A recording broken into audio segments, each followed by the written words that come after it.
और ये 10.5% की ग्रोथ रेट के साथ बढ़ रहा है।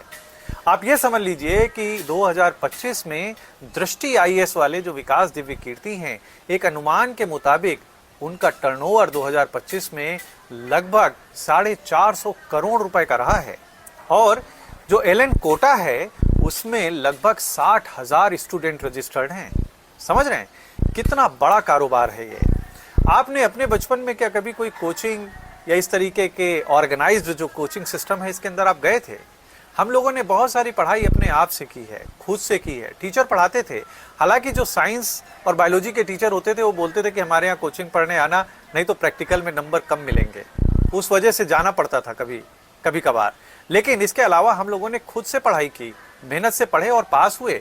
अपने जीवन में काफ़ी हद तक हम लोग सफल भी हुए। लेकिन आज की तारीख में अगर आपका बच्चा कोचिंग नहीं जा रहा है तो लगता है माँ बाप को कि कुछ हो ही नहीं रहा है।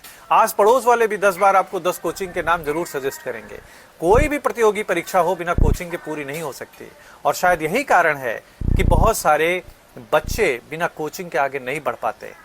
ये बिल्कुल पोलियो की दवा हो गई है, नहीं पियोगे तो अपंग रह जाओगे। और इसी वजह से कोचिंग संस्थान कई बार बहुत सारे पेपर भी आउट कराते हैं। अभी जो नीट का पेपर आउट हुआ उसमें कोचिंग वालों की भूमिका पूरी तरीके से सामने आई है। और जब कोई बिजनेस इतना तेजी से आगे बढ़ रहा हो, जिसमें इतनी ग्रोथ रेट हो, तो जाहिर सी बात है बहुत सारे लोग उस बिजनेस की तरफ अट्रैक्ट भी होते हैं। और मुझे लगता है कि देश के नेताओं का, ब्यूरोक्रेट्स का पैसा कहीं स्विस बैंक में नहीं जमा है भैया, यहीं लगा हुआ है।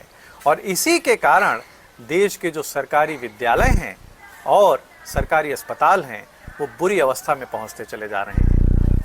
विचार अवश्य करिएगा।